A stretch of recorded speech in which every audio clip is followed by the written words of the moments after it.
We are committed to creating a safe and supportive space for our guests and listeners, and to provide information and tools that will help our listeners understand, manage, and overcome trauma.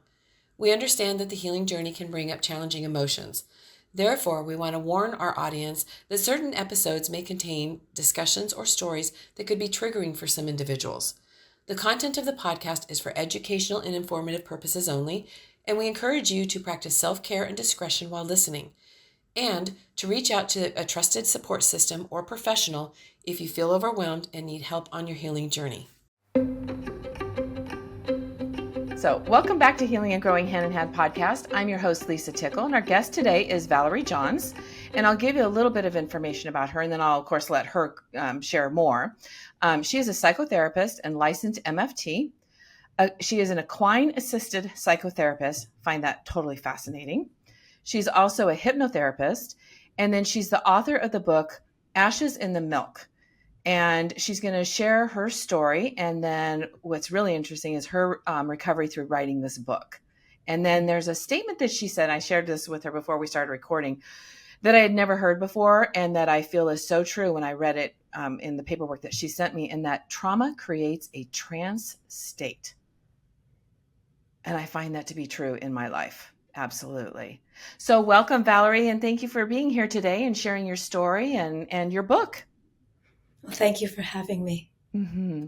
So tell us about you and your story. Well, tell us first about real quick, that statement that I just said, that trauma creates a trance state. Well, it's interesting. Back when I was first becoming a therapist, I was still an intern and uncovered multiple personalities within a patient. And it was way outside any training I had had. My supervisor sent me to an expert in dissociative states. And he coached me through the learning about severe trauma and abuse. And as I learned that, it was at the very beginning of the internet and all of that. And I saw a phrase written by a man in Switzerland that said, addiction is a trance. And I wrote back and said, tell me more. And we started this long distance kind of pen pal relationship, talking about trance states and addiction, and how addiction is like another trance. Yeah. It's like a primary loop that says, I've been hurt, I've been hurt, I've been hurt. And then we trance out into, I'm okay, I'm okay, I'm okay. And how do you keep the I'm okay going is drugs, alcohol, shopping, sex, debting, all different kinds of behaviors reinforce the primary trance of I've been hurt, I've been hurt, I've been hurt. Does that make sense? That completely makes sense. Yeah. And I actually did. I mean, I didn't have a full-on addiction yet, but I can, I'm thinking back as you're sharing this, and I can remember thinking, I had done a measure of healing in my life. I had done some, and thinking, okay, I've arrived. I'm okay. I'm all right. And I look back now. I mean, that was probably 20 plus years ago. And I was not. I mean, I had certainly done some healing, but not to the degree today. And I was in a trance because I was in survival mode. Yes. 100%. Yes. Exactly. Very interesting. And society doesn't want us to stay in trauma. We're supposed to shake it off and keep going. Right. Peter Levine and all of those mind-body therapists talk about how animals naturally shake off a trauma, recalibrate their nervous systems, and move on with life. Our trauma freezes, or we begin fawning with people, or we run away, but we don't shake it off in a way that metabolizes it. Right. So, but all therapies tend to sell us on the idea that this will heal you. And once you're healed, it'll be an event that has happened. Whew, glad that's over. Now I can go and live my life. But we live in layers and layers upon layers of selves. And it was only during the pandemic that I was truly able to go introvert. I spent my whole life as the eldest daughter of 3 girls, extroverted and putting on a show, and everything was fine. even though I understood from taking life reviews, I'm in 12-step programs, so we take many inventories of what happened to us. What's the pain underneath the pain underneath the pain? So I had intellectual and effective knowledge of it. Mm-hmm. It was during the pandemic when there was nowhere to go anywhere and an Yeah. existential threat to the planet that I was able to sit still long enough to truly write this book. One poem, one dream at a time, to do what one of my teachers calls soul retrieval. Mm. Going back, and in the work that I'd done as a hypnotherapist, I would go back and find lost parts of people. Children locked in closets, children sexually abused, where part of them went off into the ceiling, right? Yeah. And it didn't happen to me, it happened to my sister. Well, actually, it happened to you too, but you were up here on the ceiling Oh, watching. So bringing those parts of us safely into a space is a lifelong process, yeah. a lifelong process that I don't want to sell anybody on the idea of I've arrived. Right. Even Exactly. even still, I'm still having amazing dreams that are bringing me even more deeply into my wholeness. Nice. But it started out, I was in a hurricane back in 1992, Hurricane Aniki on Kauai, and there was nowhere to run to, just like Mm. the pandemic, right? Nowhere to run. Yeah. And I started having nightmares about being held hostage. So I went for hypnotherapy, and instead of finding the hurricane when I went into trance, I was in my baby's body, myself, lying on a changing table with my father screaming at me. So I called my mom that afternoon and said, "Did Daddy ever yell at me when I was a baby?" And long silence. And then she said, "How could you possibly know that?" Mm. I said, "Well, I just remembered it in therapy." And over the years, she began to tell me stories about what happened to me when I was 6 weeks old. It wasn't sexual abuse. It wasn't horrible abuse. It was rookie parents with the first baby. Mom got mastitis and 106 fever. She Ooh. couldn't feed me anymore. There's no milk. And I'm in a hunger storm, and my dad is heating up the first milk, right? And Right. he's chain smoking Pall Mall cigarettes like people did in the 50s, dropped the ashes in the only milk in the house, and had to go out into town to buy more milk while I'm screaming and crying on my mother's chest. And years ago, when I tried to write this memoir, I told my teacher, I said, "I think that baby died." And he said, "No, I think that's too easy. It's too easy. That baby's still inside you." And so Mm-hmm. I've been doing years of exploration and excavation around the inner baby, Mm-hmm. working with patients who were premature and put into incubators, not touched by human hands, Yeah. things like that. All these different little breadcrumbs came to me from various places to guide me into a safe babyhood. Mm. I could then retrieve that infant and begin to tell a story of how I was like a magnet. It's just like when someone is sexually abused and they wind up as adults getting raped, Yes. like, because there's this seductive charge to Yes. girls once the light switch has been turned on Mm-hmm. prematurely. And mine Yeah. was just the story of bad things happen to Valerie. I have a Yeah. great idea. I go off to do something and I get hurt. And I was badly hurt when I was 8 years old and couldn't get the ground back underneath my feet. Couldn't get okay. And I dove into binge eating, and Yeah. from binge eating into speed, because that solved Oh. the food problem. Right. The speed didn't do well in my gut, and I got very ill. And I almost died when I was 19. I Oh dreamt that I goodness. left my body at the bottom of the ocean and swam away from her. And when I got out of there, I hit the ground running. And while most people take a gap year from college, I took a gap decade and just moved to Los Angeles, became a screenwriter. I was just outrunning it. I was Mm-hmm. running away from it into anything I could that told me I was okay. Yep. until the rope ran out. There was no more rope. And I hit bottom and got sober.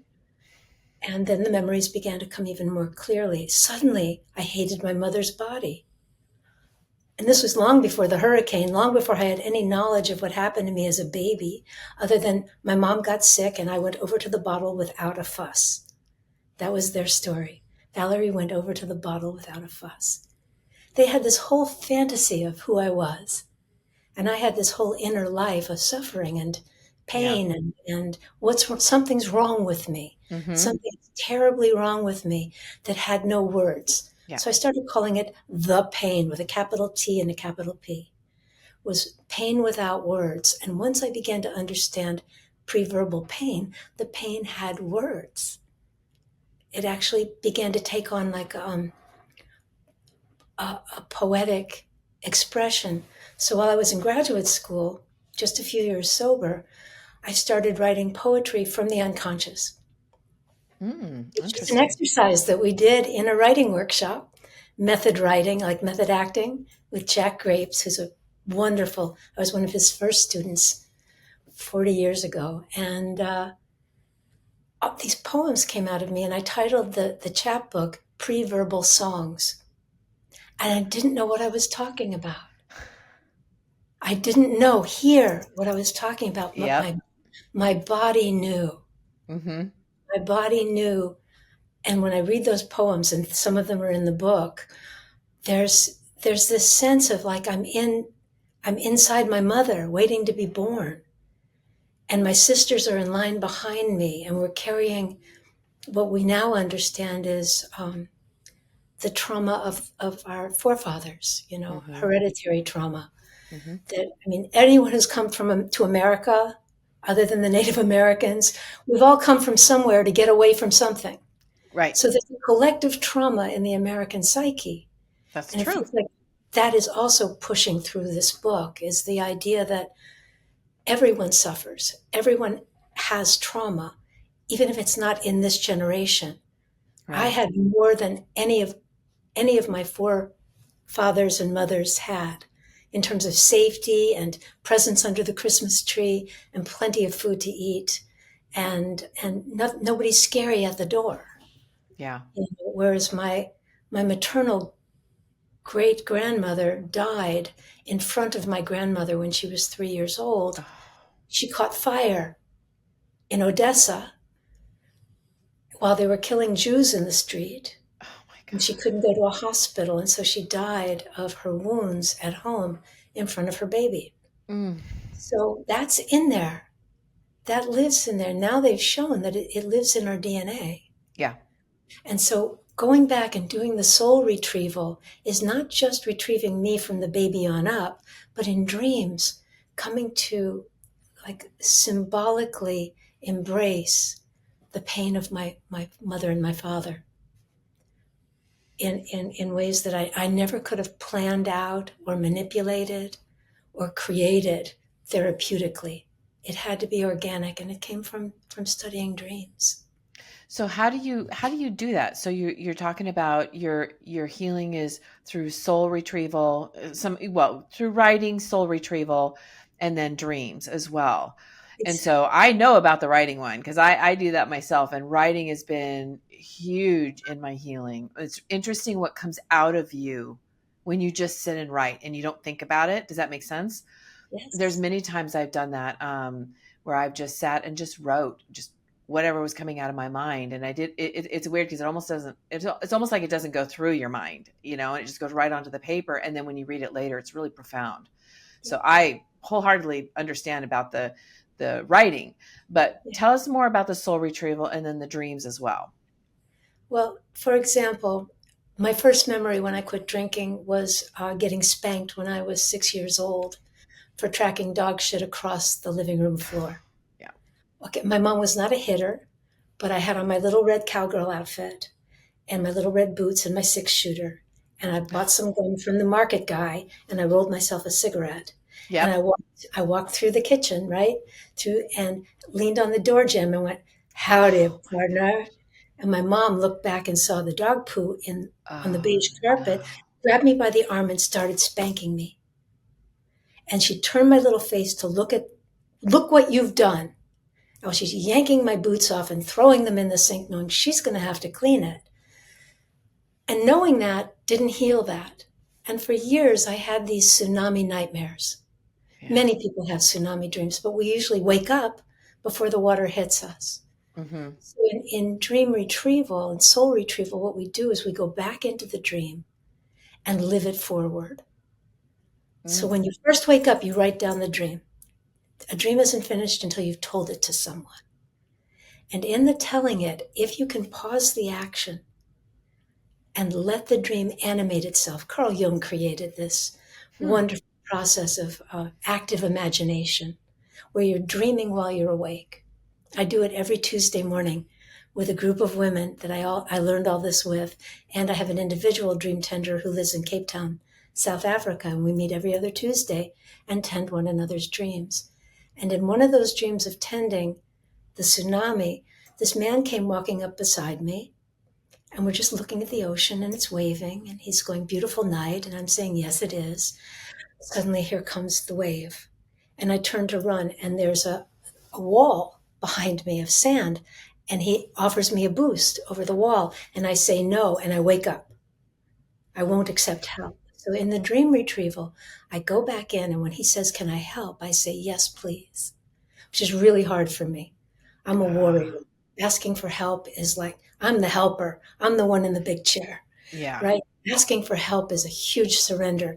And he, instead of giving me a boost over the wall, he turns. He looks exactly like Samuel Beckett, the playwright.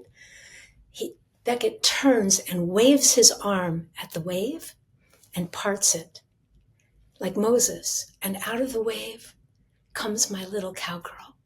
Oh. Crying her ass off, wailing and I'm sobbing. And my dream tender woman that's working with me we're just crying for this little girl that got a spanking she didn't deserve. It's not the same as a trauma where I've lost my home and my family to bombs and war, but to this little girl, that trauma mattered. Yep. You know, it's not just an elite woman with a higher education saying, boo-hoo, poor me. It's saying, open the door that we have collective trauma, that we all have pain, and we all have a little tsunami cowgirl inside us. Whatever happened, whether it was malevolent, which did happen to me, where somebody hurt me twice in my life, somebody hurt me badly. And I would shake it off and go on. No, I don't need help. I don't need help. Mm-hmm. And this dream work and opening up those dreams allowed me to let the dream figure of Samuel Beckett, who's one of my favorite playwrights, let him help me. And he opened the wave, and out came the little girl. Who needed to be saved. And honored. Yeah. And give her a voice. Yeah, absolutely. I've done, I mean, it sounds very similar to like the inner child work. Very similar. This is really interesting though.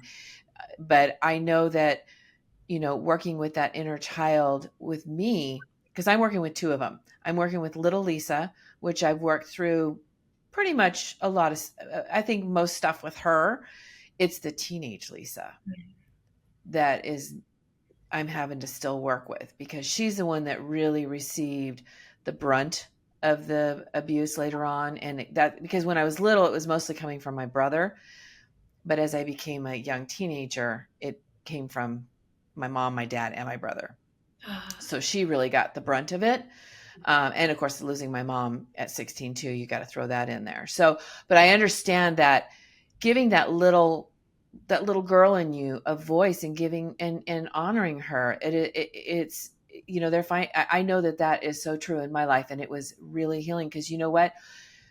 The one thing that came out of it for me is she got a voice. Mm-hmm. She didn't have a voice before. She could stand up to her abusers and finally, you know, say from her little heart what she was feeling and what she was, you know, wanted to say. And it was a safe place for her for the first time ever. Yes, I know exactly what you mean. In this pre-verbal songs collection, I wrote a poem called Looking for the Enemy. And Mm. all it was a description of my family home. And the stanza that closed out each section was, I have no voice. I wish. I have no voice, Mm-hmm. but I can wish for a voice. Children wish to be heard. Mm-hmm. They Yeah. need to be heard. They need to Yeah. be heard. And there is something to be said about our voice being shut down and how it affects us, because I've shared on my podcast before how deeply that affected me, and I didn't realize it for years. I didn't realize it until it's probably been maybe 10 years now. And it was such a part of me to shut down that I didn't realize how much it was. And it started with one of my girlfriends with, I didn't feel like I could finish a sentence, or I couldn't, it wouldn't come out right. And the time that it really stood out for me was when my now husband and we were dating, and we were just having a normal conversation, and all of a sudden it wouldn't come out. And it wasn't anything unsafe. Well, there was clearly a message to me if it shut my voice down, but I remember thinking, this doesn't feel unsafe. And he looks at me and says, are you going to finish what you were saying? And I said, it won't come out. It won't come out. And he said, just say it. I said, no, it literally will not come out. He says, okay, well, let's give it time. He was very patient. And he was my first safe place outside of therapy. Yeah. And with time and he's a very patient man, thank goodness, it helped. And I've been able to have a voice. And, it's been really powerful. And that's one of the reasons why I've also created the podcast, is so that I could have a voice and others could have a voice as well. Yes. Yes. And when people hear it, it helps them reclaim their own. Exactly. Yeah. Exactly. So tell us a little more about this that you're doing. I mean, is it something that you offer other people? I mean, how does the soul retrieval and the dreams, is this part of your work, or how does it work? Well, I'm not a workshop person at this stage in my life. I taught graduate school for a dozen years. Oh, This is more about when you read the book, and there's even phrases in the book that say things like, I'm going to pause now. Please pause with me. mm, Don't wonder about where I'm going as the narrator. Where are you going as my listener? Where are you going as my reader? And hopefully through the sharing of my story, it will create resonances in the readers. At least so far right. it has. I had almost a dozen beta readers before I published. And each one said that it brought up tremendous memories for them in recalling their own stories. And so very much the way that a 12-step program works from the very beginning, with two guys that were sitting at a kitchen table, and one told his story and the other guy heard it, and he quit drinking too. And together, just through telling each other their healing stories and their war stories, they Mm-hmm. began to collect parts of themselves that had been left behind so that they could not have to go back into the trance of drinking, right? Right. But to actually create prosperous and healthy lives. And my wish is that each one of the readers will be sitting across from the kitchen table with me, reading this book and having a sense of, I'm not alone. There's somebody who gets this. I'm listening. And hopefully, one of my girlfriends is actually going to use my book with 2 book clubs. So I'm going to set up a study guide so that women can read it in a circle and have a therapeutic experience without the therapist. Without Right. the therapist having to be there, women can hold space for other women. It doesn't Mm-hmm. have to be a professional. It really doesn't. I mean, before I was a therapist, I was a sponsor in 12-step programs, and I did wonderful work with people without knowing what the heck I was doing. Me too. Just because I was listening to their stories Mm-hmm. and seeing the patterns in their stories. Like for me, my pattern was being a victim. Right. I would volunteer for being a victim. I would architect my own calamities so that I could be in my familiar territory, Right. right? Exactly.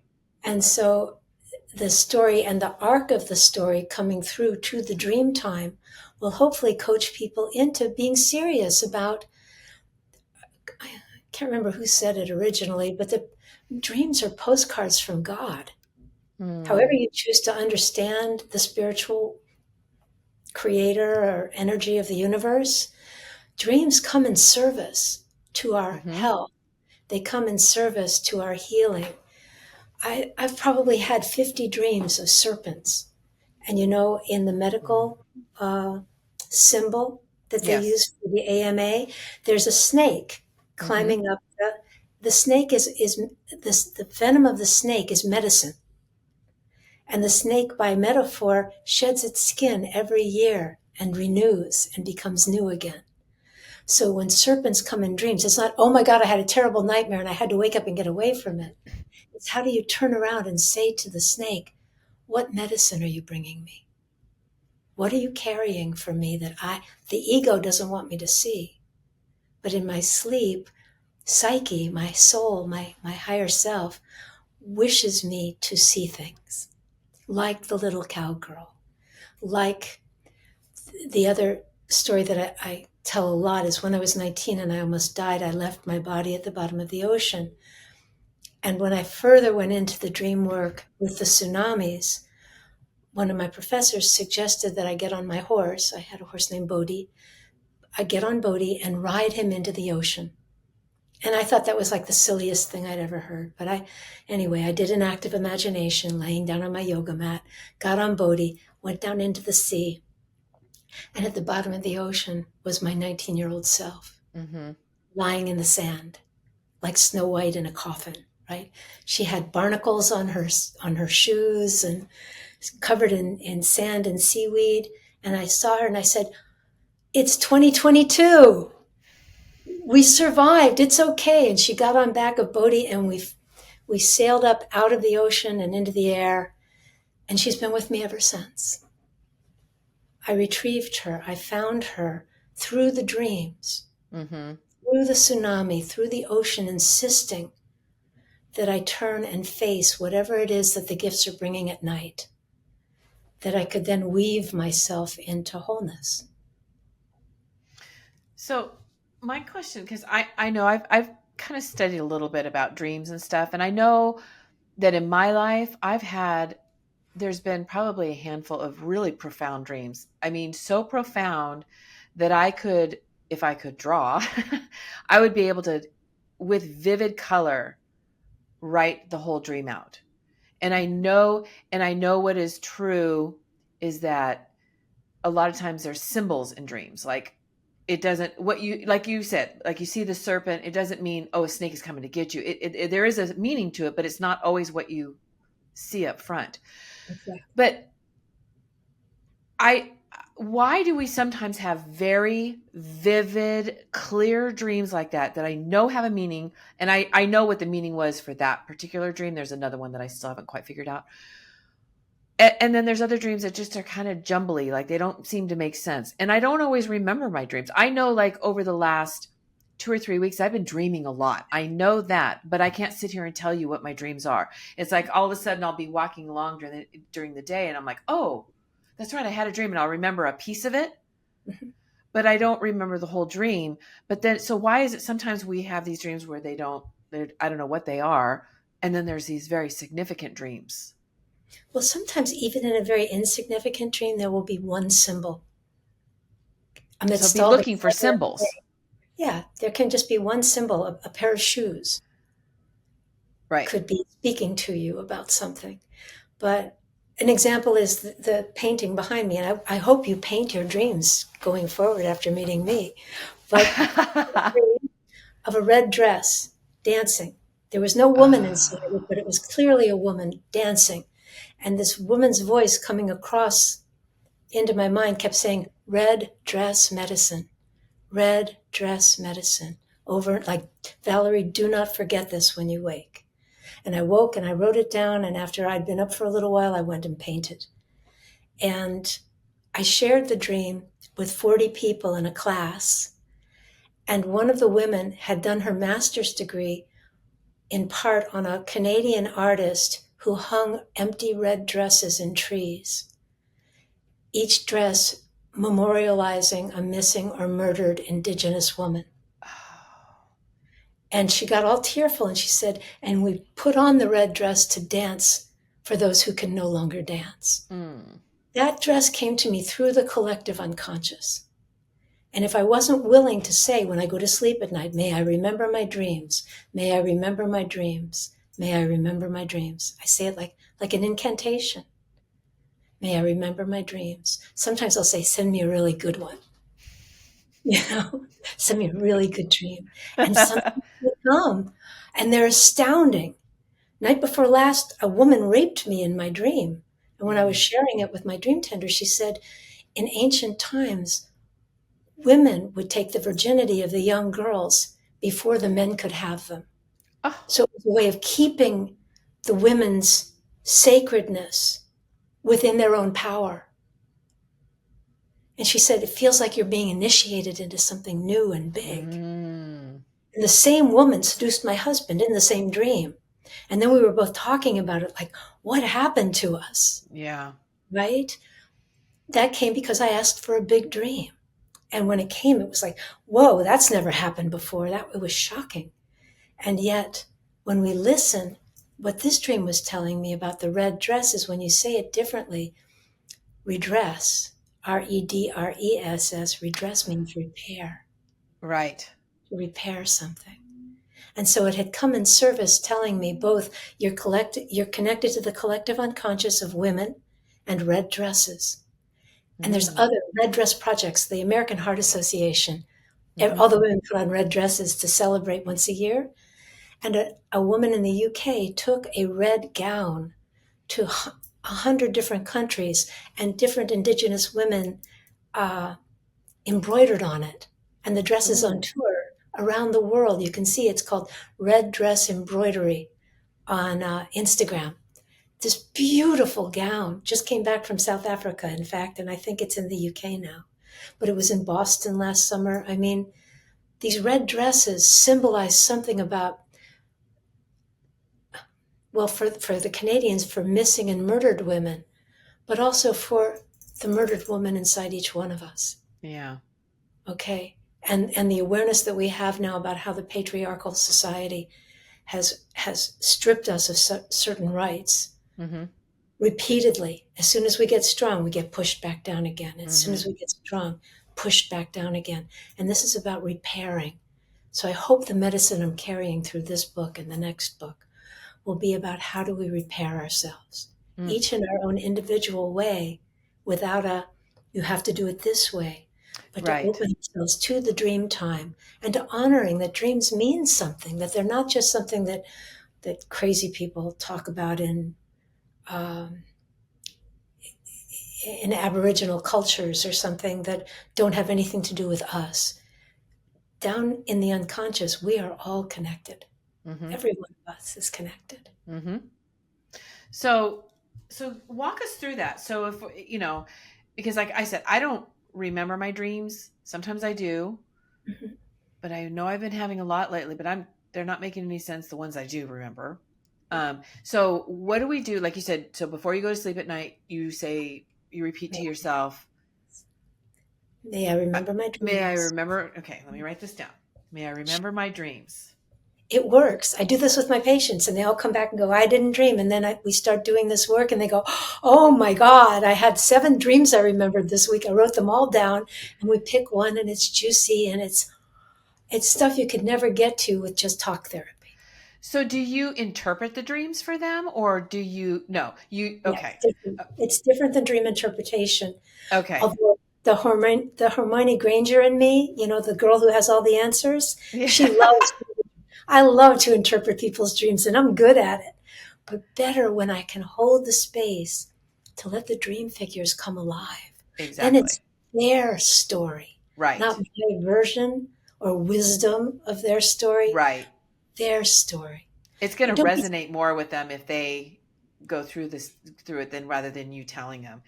It's always interesting when somebody does interpret a dream, though. I've had that done. It's really interesting. Yeah.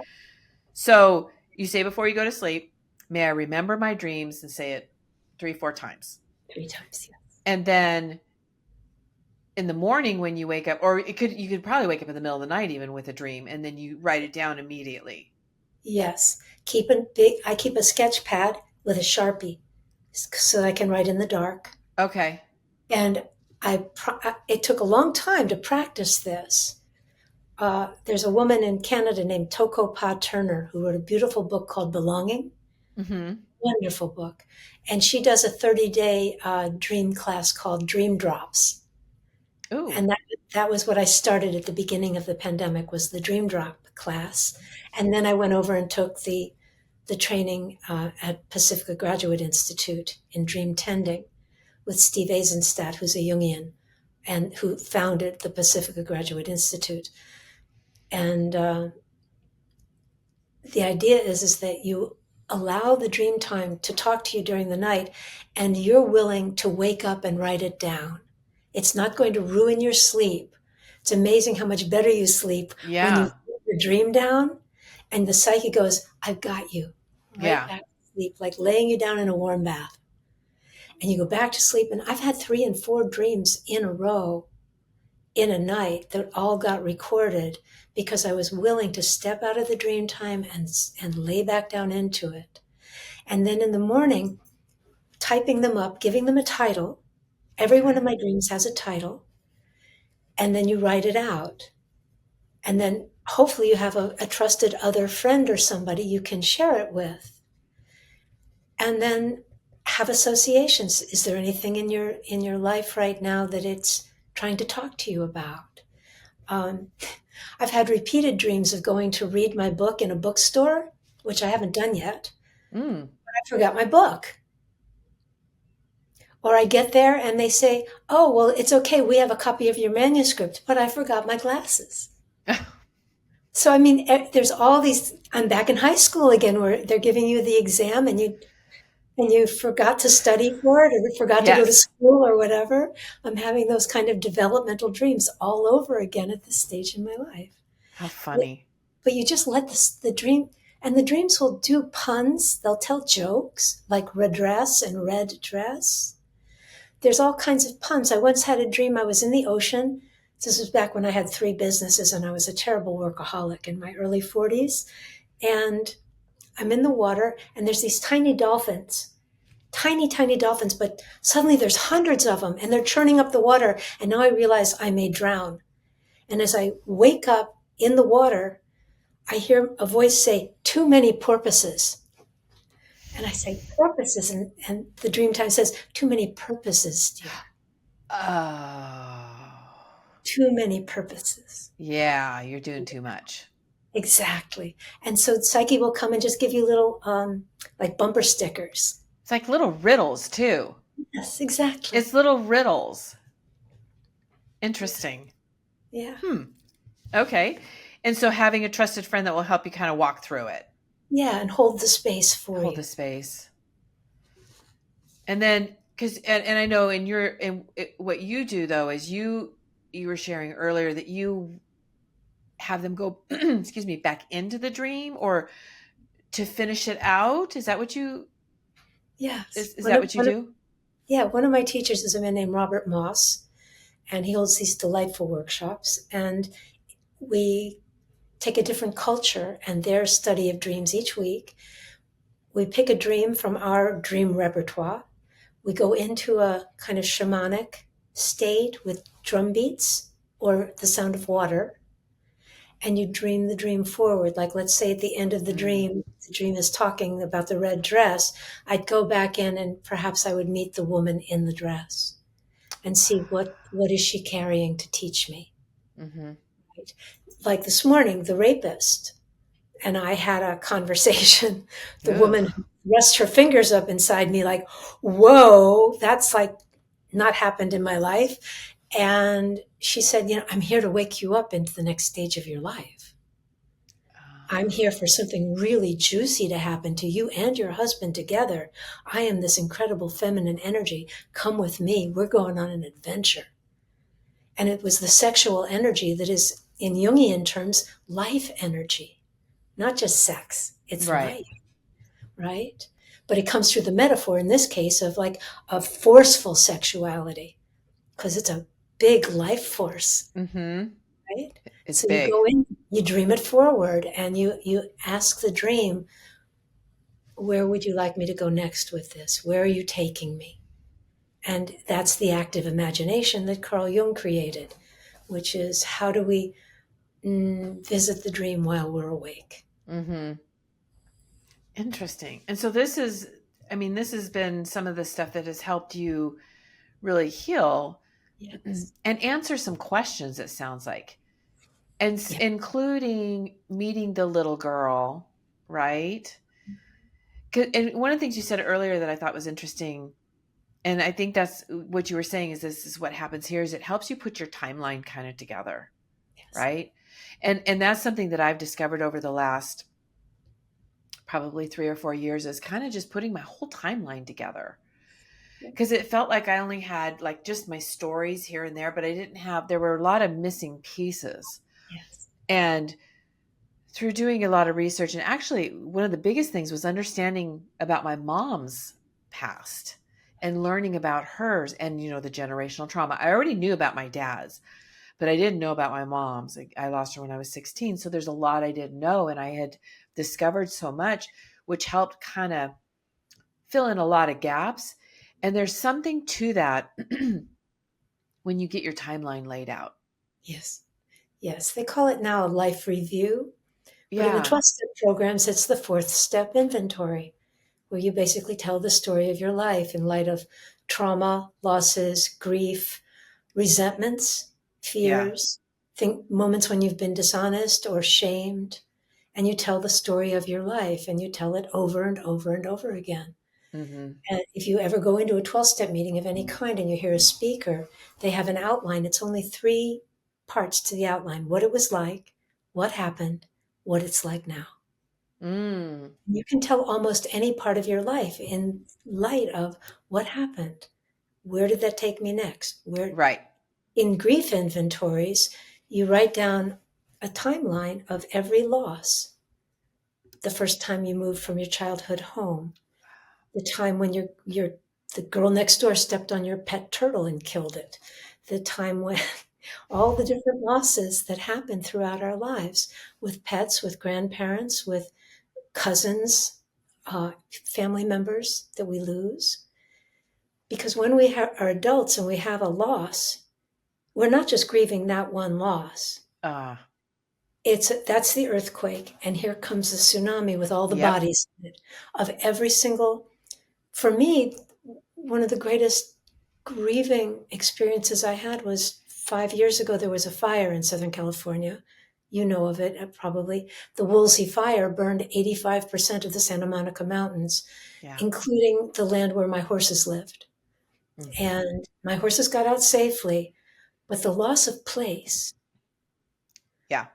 took me into a place of grief that allowed me to grieve the loss of my first childhood home, my second childhood home, Mm-hmm.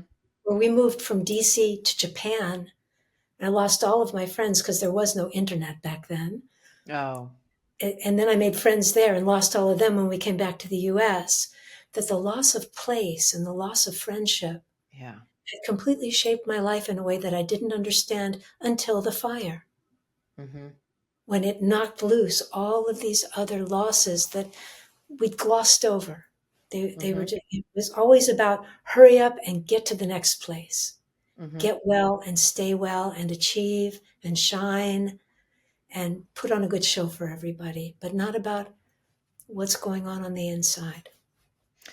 I had a very similar experience. I went through the Cedar Fires in 2003 here in San Diego. We literally were running from smoke and fire. We're driving through fire to get out. Literally, it was one of the most frightening things. And it was interesting because as we were going through it, I was very methodical. I was very clear minded as we were packing up and trying to get out of there. And as we were literally driving through the fire to get out. And then afterwards, it was when I was such a mess. And the trauma from that, and the root for me was just having my secure home, because as a child it wasn't always secure, and that is the one thing in my life that I have finally created, as a stable, secure, safe sanctuary home. And yeah, there's something to that, because I remember how it was really traumatic, and it seemed to hit me harder than anybody else. And then of course, seeing all my neighborhood burn, that's, and coming back to that was just, yeah, that was really tough. But you touched on something earlier, and I wanted to bring it up again. And you said, you knew that your trauma, you had your one situation, and it felt like it was a little trauma. But what I want to say to the listeners, and you did touch on it, you definitely did, is it doesn't matter. We could both have the same trauma, and I'm going to be affected by it different than you are. And so any trauma that happens to you, it's important. And most importantly, you should not dismiss your own trauma, right? Because if we start dismissing, because that's what we've done over the years, is we start dismissing that trauma. Oh, it's not a big deal. It wasn't that bad. I mean, and I know other people who've had it a lot worse. Exactly. It's almost like, for me, it feels like I'm shutting down that little girl who's saying, hey, hey, hey, Yes. what about me? No, it wasn't fair. It wasn't okay. And it's almost like I'm shutting down her voice. No, no, no, it's okay. It's okay. Right. So, whatever trauma it is, it affected you. Yes. It had an effect on you. And that's all that matters, whether it's big or small. Right. Yes. So Absolutely. It's so true and well said. There's an analyst who defined once that trauma was the lack of a capacity to have your feelings known. ooh, It was that simple. say that That again. Say that again. That was really good. up on my wall, trauma is an injury to the capacity to feel. Trauma is an injury to the capacity. It affected me so much when I heard it the Yeah. first time that I had to write it down on a sticky note and put it on my wall. Yeah. Because it was like basically the universe going, it mattered. It did matter. Yes. And nobody should ever accept somebody else dismissing it or diminishing it, because the problem, and before I got a lot of wisdom with my trauma, back in my younger years, I would share too much, and people who haven't been through trauma or abuse, they don't understand it.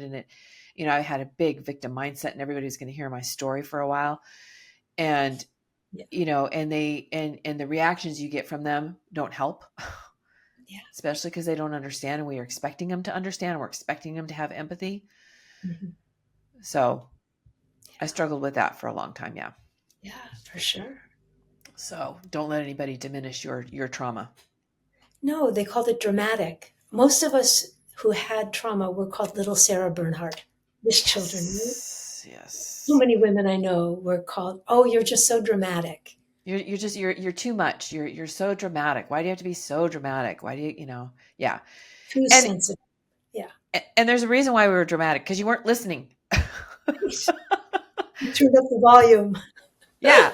Yeah, I'm Yes. going to make you hear me. Yeah, for sure. Yeah. I would get Exactly. told, "Oh yeah, you're a little too much. You're a little too much." Exactly. Great.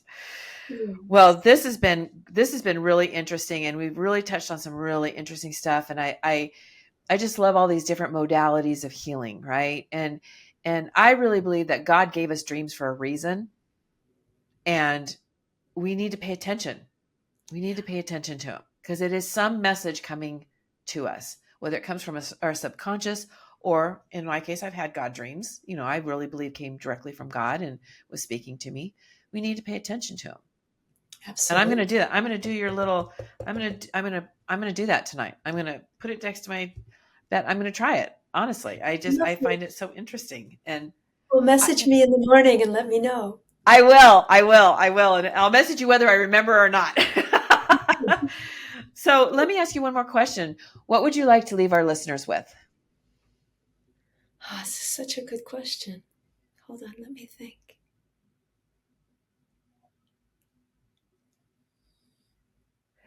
What comes up first, I'm just going to say it, is if you're not around animals, find a way to be around animals. There's something, when I was terribly workaholic, I was called to go ride horses, to learn how to play. And it was in just the simple grooming of a horse, the loving of a furry being, cat, dog, horse, whatever, that grounds our humanity and lets us see the value of life.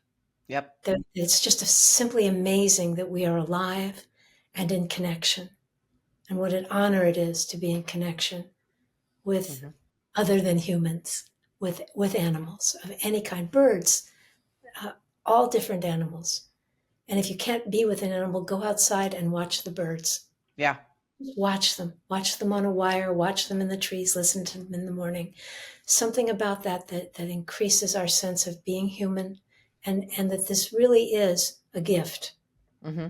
Aware enough to be able to notice these things and experience them.